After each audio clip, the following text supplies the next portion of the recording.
আজকে বানাবো লোটে মাছের পকোড়া। চলুন দেখি। পকোড়ার জন্য মশলাটা রেডি করে নেব।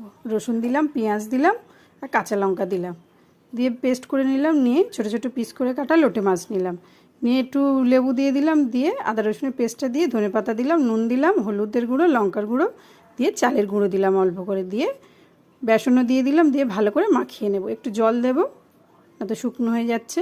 ভালো করে মাখিয়ে নিলাম। দেখুন, ভালো করে মাখিয়ে নিয়ে ইন্ডাকশানে একটা প্যান বসিয়ে দিলাম। প্যানের মধ্যে সাদা তেল দিলাম।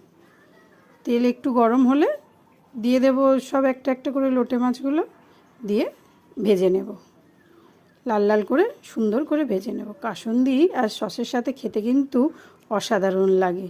দেখুন, আমি লাল লাল করে ভেজে তুলে নিলাম। খুব সুন্দর লাগে এটা খেতে। কেউ যদি নতুন বন্ধু দেখে থাকো তাহলে সাবস্ক্রাইব করার অনুরোধ রইল। খুব সুন্দর।